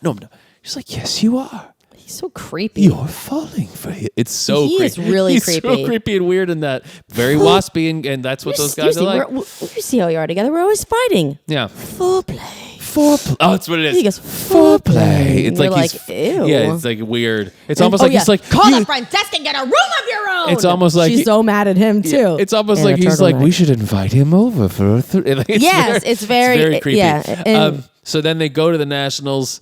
This is a great moment where I guess Paderewski and Brian are skating and Doug's standing there. Kate looks at him. She's like, are you all right? And he looks at her. He's like, mm-hmm. And then he runs behind a curtain and vomits. Oh. And he comes back. He's like, I feel better. She's like, oh my God, I didn't know you were this nervous. And he's like, let's put it this way. I played hockey. I had 2 helmets. Ooh. One before the game, one for the game, and one right before the game. And she says, well, are you going to be all right? And he goes, yeah. It usually took me 10 minutes to get over it. He's like, our program's only 5 minutes. 2.5 minutes. 2.5 minutes. Well, about 8 minutes after we finish, I'll be fine. Oh. I love that. I love it. She's like, just don't breathe on me, okay? Oh, yeah. Just don't breathe on me. Just breathe. After he vomits. Okay. Yeah. Just don't breathe on me. So they go in, they do the short program. And I love how they end with their fists up in the air, touching each other. Like they're like, you know what? I think we did the wrong. I think this is where I have. Oh, no. I guess maybe they're walking back to the hotel room, and then he's like, "Oh man, I hate this overnight thing. Like, why can't we do the short program and the long program? Like, right one after another. It's like, what is it? It's like a. Yeah, but they just did the short program, and then they're walking back. That's what I'm saying. And he goes, he's like, because Doug's all psyched because it went really well and they got good scores. He's like, why can't we just do them both in a row? And it's like, what is it? You know, when you're kind of like delayed, it's a foreplay. And she's like, what? I know what it means. You know, it's like foreplay. You know? She's like, yeah. And because she's reacting to what Hale said. Sleep. So then the long program is the next day, and they get kind of like low numbers, and Doug's furious. He's like, what is this? You call this a sport? Oh! And he's so pissed off, and like they're not going to go. And there's a really nice shot where there's this huge cage of balloons everywhere. Yeah. And Doug's just kind of standing there dejected, and Moira Kelly's sort of behind him dejected because like everything they've been working for has just completely disappeared. And as they're there like that, someone, the other pair that's expected to do well is skating, and Spindler and Nyman, one of them trips, and she's like, "It looks good. Go, do it. No, you do it. No, you're better at him. You know him. You know all these. Go on." It looks like her skate got caught in his lederhosen. Yeah, the announcer, because they're wearing some weird Swiss getup or something. You know what this means? Yeah, cut to Pam Jungle. We are in. Yeah, Parlez-vous Olympics? And then it's Jessi's favorite shot where they're drinking. She's never had a drink before. I love the scene. She's never had a drink, and this song, baby, and I, whatever. Dive into your ocean. Gosh, it's you got me. I'm sorry to the band, but it's just like the cheesiest 90s song. So great. Tequila shots. So they're doing tequila shots. Never had a drink, and then she's drinking tequila. Tequila straight. Tequila. And the song is nuts. Her drunk. I love it. She keeps doing that head bounce, like let's dance. And he's eventually like, he's like sick of going and dancing with her. It's back and forth. It's like 3 or 4 times back and forth through the dance floor. Oh, yeah. Then they go back. He's dragging her back to the room, trying to get her to go to sleep. And then Doug. And she's Doug. She's totally wasted and totally hitting on him, which I love. In case you haven't noticed, what did she say? Oh, yeah, I'm throwing mouth up at you. I'm tearing off my clothes, and you are giving me a rundown on drinking do's and don'ts. Yeah, and so she's totally like, let's do this, because Hale, she tells him the engagement is off. Hail schmale. She tells him the engagement is off. And then we don't know that he's interested in her, but he says something somewhere in her like, not tonight, not like this or whatever. Yeah. And and he's trying to be respectful. Yeah. And she's like, if you don't mind me saying, what a disappointment. Yeah. But when he says, I've actually said this line too about various things, when he's like something like, the way you've been treating me is like What, I'm supposed to roll over and thank my lucky stars? Sorry, I don't downshift that fast. Yeah, downshift that fast. I've said right. stuff like that too. Yeah, and then and so she's furious because she's wanting to sleep with him, and he's just like, I'm not doing it like this. He's so sweet, and he's very sweet. Yeah, which is very unlike him. You can tell he cares for her truly. Yeah. She's pissed. And she eventually throws him out. Yeah. And he says, well, it didn't have to be like this. And she says, I said get out. And then he leaves. And then he's drinking alone. Oh, and then Lori Pederowski shows up. She's like, I thought maybe I saw you skate. I thought maybe we could trade secrets or something. I love your sit spin. You have a really, it's ridiculous. She has the best is she's sort of glowing from a light behind her, and she's got one rose on her cheek. So ridiculously lit. Yeah, it's so silly. I thought we could trade secrets. And so he lets her in, and then in the morning, Moira Kelly comes out, and she's got so sunglasses good on. She's hungover. Absolutely hungover. You feel sick watching her. Oh yeah, you do. Oh. And then she stumbles. She locks herself out of her room. She stumbles over to Doug's, knocks on the door. She's come to apologize. The door opens, and it's Pederowski. She's like, "Oh, hi," or whatever. Or isn't it a little early for practice? Oh, yeah. And she goes, "Oh, sorry, I must have the wrong room." And then Doug comes out in a towel behind her, and I love how they do this shot. It's so It's like awkward. the extreme close-up of her face with the sunglasses, like looking over Lori Pederowski's head to Doug, who's looking slowly behind, and like they're realizing, and it's cutting in on him and in on her. And then she goes to raise her glasses, and I love this surprise. Extreme close up, she raises her glasses, and her eyes are huge, like dinner she plates, cannot believe, and you don't expect it, and it's so funny. It makes me laugh real. every time. And he's like, Kate. And he runs after her. And he's chasing her down the hallway in his robe and his towel, and then they're in an elevator and they're having this fight, and she storms out, and she's like, I can't believe you would sleep with me, you'd sleep with her or whatever. It's Lori this whole thing. And she storms out, and then he's there's all these people watching, and it's silly. And there's a training sequence where now that they're going to the Pamchenko twist. The coach is like, what is he say? We probably know the words, but he's talking about how the danger of the Russians who are. Yeah. What does he say? It's this whole thing is like, we have to worry about these people. Perfect scores last night and whatever, and he's like, Spindler and Nyman. how will we beat them? Yeah. I don't remember that. I mean, I don't remember what he said. He comes out into the ice. Doug and Kate are not speaking to each other. They're like backs turned. He comes out on the ice and starts placing down these like very like treasure mappy looking. Yeah. Not to mention they're very sacred. He's putting them on the ice where they these they things get that he's wet. drawn this like very secretive movie he's been working on for 20 years, but he never had the right people to do it. And you're like, okay, it's called the Pamchenko twist. Well, it's not called anything until he names it. That's true. And so he's putting it down, and he's putting them all down the ice. Doug looks, he's like, this is good, this is great. And she's like, we're not doing it. And they're arguing about that. So there's a training sequence where they're trying to do it because this is the move they're going to do. It's going to win them the gold. But they're not in sync because they're mad about the sex. And I really like their outfits in general. I meant to say that. Okay, good. I'm glad that's happened. Okay. So they're doing a train sequence, and this is this train sequence which involves him holding her by the skates and swinging her like around and around, and her head, she's going up and down. Her head is coming within an inch of the ice, and it made me nervous. Oh God! Watching it, it's so scary. And then like you watching them doing this, and then the dad's like, so scary. Are they gonna get it? And he's like, eventually. And he's like, without killing each other? Well, yeah, he keeps dropping her and throwing her. She's getting banged up. There's a really sad shot they have. It's a great shot, like a Doug POV shot of her on the ice, and she like looks back like all sad and scared, and like she can't get up, and it's really scary. It's like a really and at least like, painful ew, scene. I licked the microphone. Stop licking the microphone. Ow! I'm turning me. Stop it. Mom! Gosh. But wait.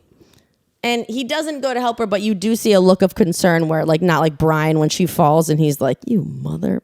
Like, he's like, he's concerned. He's concerned. He's mad though still. They're both mad at each other. Like, she's going to crack her head open on the ice. It looks terrifying. Oh, yeah. I think at one point during that little speech, he's basically like, get over it. Whatever you guys are mad about, you need to get over it. Yeah. But anyway. I love the scene also. Then Moira's in her dad's office looking at all the trophies, and there's these pictures. Yeah. We hear about Mom. Mom was like some kind of an ice skater, show skater.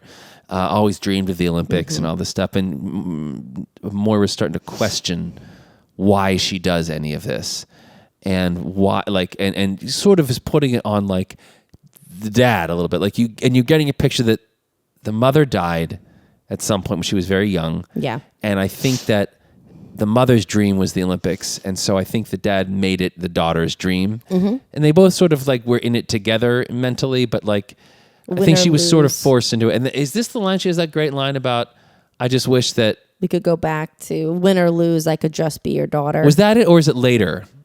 But when's the part where Pavlichenko's giving him a back massage, like in physical therapy, and he says, I don't know. He's like, why does she seem to hate it so much? And he's like, you worked in factory? And he's like, yeah. And he's like, you like working there? He's like, hey, pal, I worked there because I had to. And he goes, And he's like, interesting. Oh. I don't he think didn't realize. I don't think I caught that, actually. And I think, it's just that idea of like, she doesn't seem to enjoy this. And he's like, she doesn't have a choice. Like, this is her That's factory. Interesting. I think I went right over my head. I think I totally missed that. That's very important, though. I'm so smart. You are so smart. So she's questioning why. Yeah. She's not her usual Kate. She's starting to change. Yeah. Again, this script is extremely well structured in a very classic way, and the characters and the obstacles that go through, it's really good. And so you start to see her facade falter. And maybe is she starting to realize too that, or acknowledge that maybe it was her that caused the problem? I think we don't know that yet, because I have the next note I have, and I didn't again write down everything, but it's Doug's watching the tape of Kate in the Olympics, and he's watching, he's watching and rewinding, and he sees her skate touching Brian's shoulder, and he's starting to see like, oh, she's always blaming everyone else, but it's him. It's actually she's the reason. So they're do they fight at the table when he's like, is that what you told Brian? Not yet. Okay. Yeah. So he's watching that tape. Then they skate. Then they're at the Olympics doing the short program. It goes well, but the announcer's like, I don't know. Like they skated really well, but it felt like they were just, not connected at all. Two strangers out there. Instead of a fluid pair.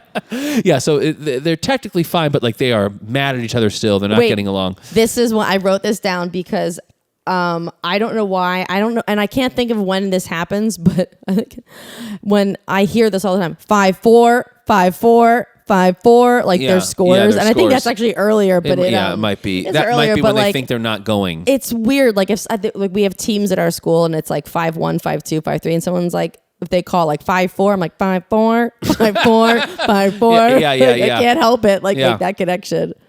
I get that. So they're not getting along, and then they're being interviewed, I think, shortly thereafter the short program, and Doug seems sort of hyped, and they're like, tell us about this, we've been hearing all week about your long program and your secret move, and he's like, yeah, it's called the Pavlichenko twist, and she's like, well, and the interviewer's like, what is it? And he starts saying it, and Kate says, we're not doing it. We're taking it out of the program. Yeah. And then she kind of storms out, and that's when the dinner scene happens, where they burst into this huge dining room, and it's the dad, Pavlichenko, Kate, and Doug, and the three men are screaming at each other. Mm-hmm. He's like, what do we do spending 2 years if we're not going to do this thing? The dad's like, don't you take that tone. And they're all mad at each other. They're all yelling at each other, and Kate's very quiet and everything, and then Doug finally says something about, you're all fooling yourself. Like, I saw the tape. It was Kate's fault. Oh, yeah. Brian was getting it done. Because again, he's like, you people are all the same, saying we don't get it done. Brian was getting it done. It was Kate's fault in Calgary. And the dad's like, you put your tongue, or whatever it is he says. He's very mad at him. Like, he's like, how dare you say this? Oh, yeah, this actually, I did write win or lose. It's actually here. Okay. He Doug outright blames Kate. The dad is furious, and he's like screaming at him. And then Kate finally says, he's right. And it kind of quiets everybody down, and Doug included. Also, Doug is shocked, and then she goes in this kind of lovely speech that she performs very, very well. Yeah, and you could tell her like she's absolutely falling apart inside, and she's basically saying, "I don't want to do this anymore. Brian wasn't getting it done. It was my fault in the Olympics. I've never, really loved this. I don't know what she has. This, I didn't write it all down, but this is where the line is, where she just says, "If I could do it again, I would like to, win or lose. I wish I could just be your daughter." Yeah, and it's heartbreaking. Yeah, she apologizes to everyone. And this is where she's completely let down her guard. She's completely changed at this point, but she's at a low point. And she's complimentary toward him. Like, you Basically, like you've been through so much. Yeah. She says all of them. They Yeah. all have done so much, and she's not in it, and she's let them all down, and which is so unlike her. Like I said, she's completely broken down. This is what they call sometimes some people call the dark night of the soul in a screenplay, or it's like all is lost or whatever. They have these little fun twee terms for things in screenplays meet sometimes. cute? But it's meet cute. But it's like a set. It's this is Not the like part. it's like this that, is the part of the script where it's like all is lost. Dark. It's very the bottomed out low point. Yeah. And so. Then there's I'm sorry. I'm Please sorry. Get Yes, your I yawn yawned. through. I yawned. So the I'm obligatory. sorry. No, I'm so fascinating. So then there's the obligatory rom-com shots of them staring out windows. There's like a sequence of her staring out of several different windows. And like one window she's staring out this way, and then he's walking alone in the Olympic Village. The other window she's got his Bobby Hull shirt on, and she's pulled up next to a window, looking out of a different window, a different direction. And then he's also walking somewhere else now, and it's just this contemplative, this ridiculous little rom-com sequence. She's got all her, the next day or whatever, she's got all her luggage, and they're going to skate their long program, and he hasn't seen her, and he's like, since the fight, and he's like, Kate, what do you do? What's all this? And she has all this luggage. She's like, oh, I'm catching this flight back. And he goes, wait, when? After we skate? And he's confused, and she basically says, yeah, I'm retiring. Yeah. After we skate tonight, this will be my last skate. Yeah. And then she's going to fly home, and she's like, oh, you can stay here for the next 2 weeks if you want. It's paid through. And he's kind of shocked, obviously. Yeah. And then that brings us to before the skate. Pamchenko's like, you'll find another partner. Yeah, you'll find another partner. Yeah, he's you're saying that he's so good and he'll have no trouble finding a new partner, and which you can tell, of course, he wants her for other reasons too. But then Pamchenko's giving him a pep speech, and he's pep talk, and he's saying, just enjoy each other out there, which of course is impossible at the moment. They're waiting to go on. And I don't remember how this begins, but Doug basically starts like confessing how he feels to her. He does, and I don't remember what sparks it. He just starts saying stuff to her about it, and which finally, the climactic point is he says, Kate, somewhere in the middle of all this, I fell in love with you, which is this movie's, I'm just a girl standing in front of a boy, asking him to love her. Oh, is this that Notting Hill? I can't believe you don't like Notting Hill. Why don't you like Notting Hill? I cannot stand that. Such I a love great Hugh Grant. Movie. I love Hugh Grant. I love Julia Roberts. Why don't you like it? I love Notting Hill. That movie is garbage. It's one of my guilty pleasures. It's so gross. I like Runaway Bride. I don't understand that. And you know what? We're gonna do one where I make you watch a movie like that, and then you make me watch one that I'm like about, and then we talk about it. So fine. So anyway, Kate, somewhere in the middle of this, I fell in love with you. And then they have to, of course, someone's like, okay, you're on the ice. And then immediately, like, her response to that is like pure shock. And then she's like, we're doing the Pamchenko. Like, that's like her way of saying, like, I'll do anything for you. And he's like, what? It's such a clever way of working the conflict back in, because of course in this is the part where you say it and the other person says it, and then and she says, I love you too, and then they go skate and everything's great. But of course, no. She doesn't say she loves him. No. This is where this could happen. Oh, okay. And you would see them loving each other the whole time, but instead they keep the suspense going. It's very clever. He says that, and her response is just, as you said, pure shock. She goes, we're doing the Pamchenko, and then she skates out, and he skates out. He's like, no. Do you think this is why I'm doing this, is to get a program out of you? Yeah. And then they the whole way out, and as they're waiting to start their program, in, out. Their whole old dynamic is coming back, and they're just arguing about it the whole time.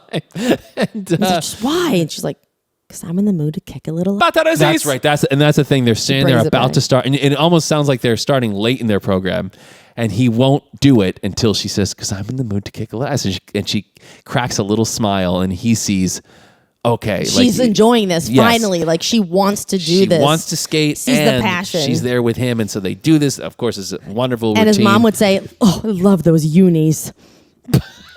She loves love those unis. Like, because they do, because they're like, the music revs up and it sounds like a car. It's like, figure skating is such a bizarre and their uniforms are so cool. It's like black paint. Like, where did the costumes come from? And it's so weird. So cool. It's also like synchronized swimming. What a bizarre sport that is. Like, how do all these weird sports start? But I mean, figure skating's so weird. What about the one where you're the skating? Oh, I'm sorry. Could you maybe say it again where you're not yawning through it? What about that thing where you shoot stuff while you ski? We talked about that too. I'm gonna ski and shoot. It's a ski and shoot. Yeah. Yeah. I thought of what it was called the other day, and now I've forgotten again. But Wait, yeah, there's... Ready? Hold on. It's weird. What's this Olympic sport where you shoot a bow and arrow while skiing? You don't shoot a bow and arrow. It's a rifle. It's a crossbow. No, it's a rifle. It's a crossbow. It's a rifle. Olympic sport that involves shooting a... Rifle. Archery. Not in that. Okay. I can't remember what it's called now. I had it the other day. Shooting stuff on skis. Okay, go ahead. Anyway, so they get out there. They nail the program. Everyone, of course, is go. And then there's a great shot of Dorsey's penalty box, so they're all cheering. Biathlon. Oh, is that it? Combining cross-country skiing with rifle marksmanship, which is basically the beginning of True Lies. Yeah, it is True Lies. All right, anyway, go ahead. Sorry. So they cut to Dorsey's penalty box, and they're all like, yeah! Like cheering on the figure skating. It's like the best, which is fun. That's fun. I love that. They're all great. And everyone's cheering in the audience, and it's just like this big American Olympic moment. I have here, I don't know what I wrote, but it says, they do the love. Which I'm not sure what that autocorrected from, but they do the love. They finished it. They finished the program. You know, clearly she loves it back. Did she say I love you? Did you already talk about the big giant Pamchenko throw thing? And I missed it? No, I just said they do the program where they do the Pamchenko, which again is this ridiculous move that doesn't exist and couldn't exist because it doesn't make sense. Did you say maybe you said they do the throw or something? But anyway, I said they do the program and where like they he do the throws throw her up in the air and clearly she's from like the judges, sparkly. there's just one shot of like one judge going, oh, yeah, and you can tell like they're gonna win the gold, obviously. It's sort of like Zoolander's turn left, and then he hits the. Yeah. I'm Anyway. not an ambi-turner. And they're like, oh. But yeah, So, they land it and they got big smiles and they fall into this, I don't know what you call it, but that stellar move where their bodies just smush into it's the end of the whole figure scene where like it's like a sit-spin situation where they fall into each other. He's like squatted down and she's kind of in his arms and they slide into frame right in front of the Olympic rings. And then the cheesy head, you didn't have to. Oh, is that? Yeah, what is it? You didn't have to. Yes, I did. And why? Oh. Because I love you. Yeah, that's a bit cheesy, but but I do like that it ends. And when he says, "Don't forget who said it first." Oh yeah. Yeah, you got to bring back a little. Well, again, but that's Tony. That's it's cheesy at the end. I love it. But that you're right. That line at the end, kind of like, oh, okay, it's not so bad. When you made that sound, that made a crazy sound. That made a crazy sound. Wait. Oh. Yeah, but I had just touched this and I was like, oh no! Like, did I break the microphone? Oh, these are terrible mics, by the way. That's partly why. So, and then it chimes in right with Joe Cocker's Killer. And it ends with the kiss. You don't need anything. But they made like 4 sequels to this. Yes, I do, and I didn't see one, and I won't see one unless DV they're not and in Moira. it. I know. Apparently, they agreed that they would never do a sequel without the other one, and so it's about. I guess the next one is like their kids. Oh, that is it's their kids competing for the gold. And so, No. and Tony Gilroy, they asked Tony Gilroy this in an interview, and he was like, he didn't about the movie, and again, he kind of avoids talking about the movie, but he did say he's like, I get no money from those sequels. He's like, someone told me there were like 4 of them, and I was like, what the heck? I created these characters. Awesome. He's pissed. No, there are a lot of things I never see the sequels to. I'm like, especially if they're not the same people. Beetlejuice. Very excited to watch that. Yeah. I'm excited. Wow, I'm underwhelmed for a Michael Keaton film. I'm surprised, but I really enjoy it. Like, again, anyone who's like, it's so cheesy, I get it. It is cheesy, but it's so great. But the as actors we always are so say, great. you have to look with better eyes than that. It keeps coming up with a lot of these movies, and we're gonna get into some soon. Keep I think the child inside that alive. are truly great movies that you can't inside your heart, not inside your shed. What? Nothing. I said, keep the child inside alive. You can edit that out. Oh my god. Oh my god. Oh my god. Oh my god. Oh my god. We're both doing different. Oh my gods, no. I think I sounded like Dudley Moore, but it was from Barefoot in the Park. I thought you were doing Barefoot in the Park, but the guy. I'm doing the guy at the bar. Oh no, I was doing Barefoot in the Park. Oh my god. Oh, when the old drunk at the bar. Yeah, but I was doing. Oh my god. You were doing Barefoot. Well, actually, speaking of Barefoot in the Park, when I said we did that, Reese Goes, which I think was Gia's favorite movie, and I was like, yes, it is. Oh, I didn't remember that. Oh, I love that. I knew she loved that line. It was her favorite movie. I knew she loved those lines. We said that in the thing. But anyway, I love it. I'm really glad to have seen it again. I enjoyed it. Don't be a jerk. Another one that Keelan didn't love. We didn't watch it together this time. She's seen it once before. She didn't love it. I don't know. Figure skates. I don't know. Oh my god! I don't know. Don't tell me this stuff. I tell it to you so I want to chip away at your heart a little bit at a time. Let us do the esoteric quote game. All right, here we go. Where we do the random quotes from movies that usually are known, and maybe you'd know other lines from them, but probably not these. Which is when I put the quote games up on the social medias, we have to start putting in the ones up where we do the full cadence, because are we not doing the full cadence today? I started. We won't in the first round, but we should always do it, because there's no way people will get any of these. We won't do it in the first round. Okay. No, just to see. So I'm gonna go first. Ready? Okay. Yeah. You won't get this Great. without the cadence. I'm your density. Oh, you did! You did get it. It's Back to the Future. Oh wow! I'm your density. I'm your density. Yeah. Oh yeah. I mean, your destiny. I'm your destiny. And she goes, oh. Oh, good for you. Yeah, you got that immediately. Wow. I'll give you a little. I didn't think you were going to get that. All right. Oh yeah. All right. Good job. I'll give you one with a little cadence. You are mine to toy with. That rings a bell, but I'm not going to get it right now. You are mine to toy with. No, I'm not going to get that. Oh, no. You are mine to toy with. You are mine to toy with. Can I get like a scenario or something? It rings a vague bell. You are mine to toy with. You are...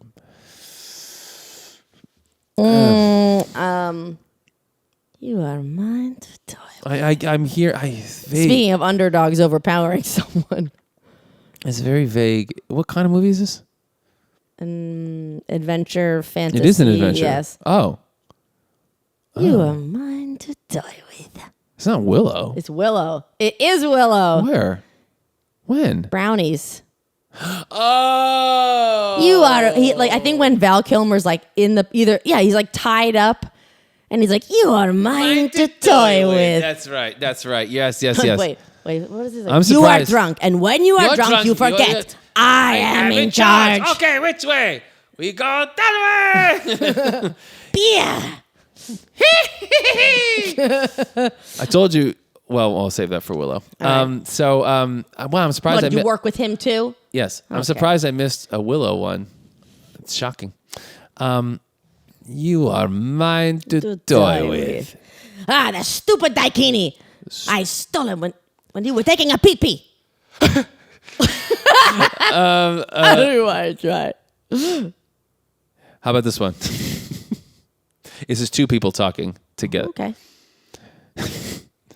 You'll get it with cadence immediately if you don't get it now. You always say that. It's a waste of time. It's ready. Yes, it's ready. Yeah, here's the cadence, right? Is there some sorcery or witchery? Here's the cadence.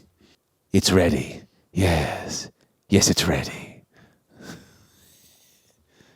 Oh, really? I thought you'd get it quickly after that. Sound like a Batman situation? No. It's a comedy, a big comedy, and they are very, very ridiculous over characters. The top. Oh. I didn't want to give this other one away because I wanted to use this another day. It's a comedy? Oh yeah. One of our favorites. Really? Mm-hmm. Yes, it's ready. Oh, I have no idea. Interesting. Shoot. Okay. Let me think. All right, I'll give you one that you'll get it instantly, but not just because I kind of want to say it. But I'm not going to do the cadence just in case. Okay.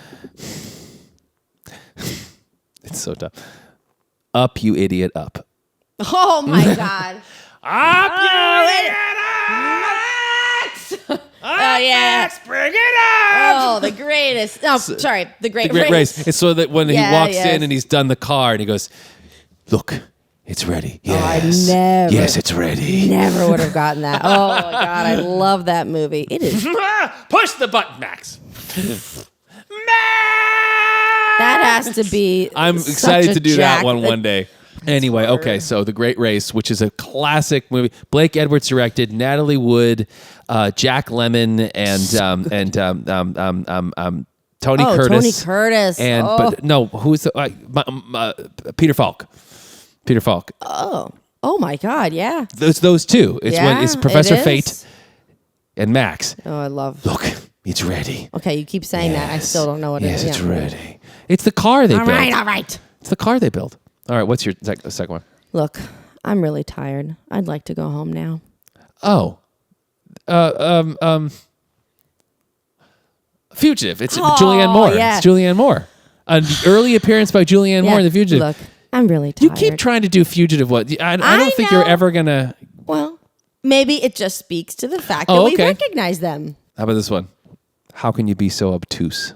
Oh, how could you be so obtuse? How could you be Shawshank. How could you be so obtuse? Shawshank.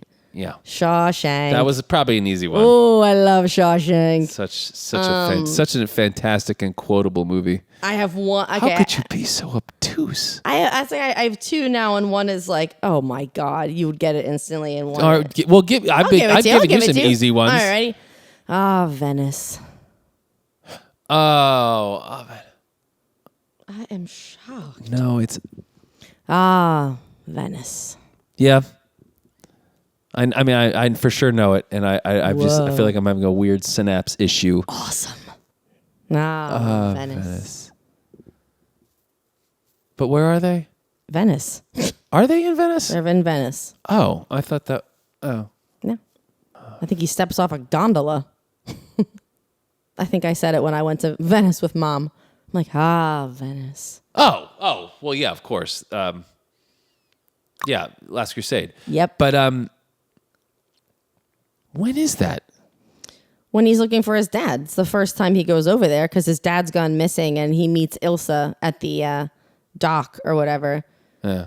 Mr. Jones, you look just like your father. And he says, Venice? Yeah, Venice. And then he says it again when they're making in the apartment. That's right. Venice. I was the next guy, Dad. That movie. I can't. Those two, the pairing of those two together. Oh God, that movie is. And Sean Connery's only like 10 years older or something than him, Oh, yeah. and he is just Junior. Junior, I told you, don't call me Junior. Doesn't May he? he who illuminated this illuminate me. In Latin. Well, we did it. Wait, that It's that. So shit. I wish I could remember any of the actual. I wish I would use some of that music to go out on. The training montage music. Turn it up, turn it up, baby. You're so tough, you're so tough, you're so tough. You just walk right in, walk right in, 'cause you're right on time. Right on That's time, what it 'cause is. you're right on time. Oh my gosh! And it's like crazy. It's crazy, and they're so talented. And everybody move, let your body groove. Everybody move, let your body groove. Swing left, swing right. Do it now, you'll be alright.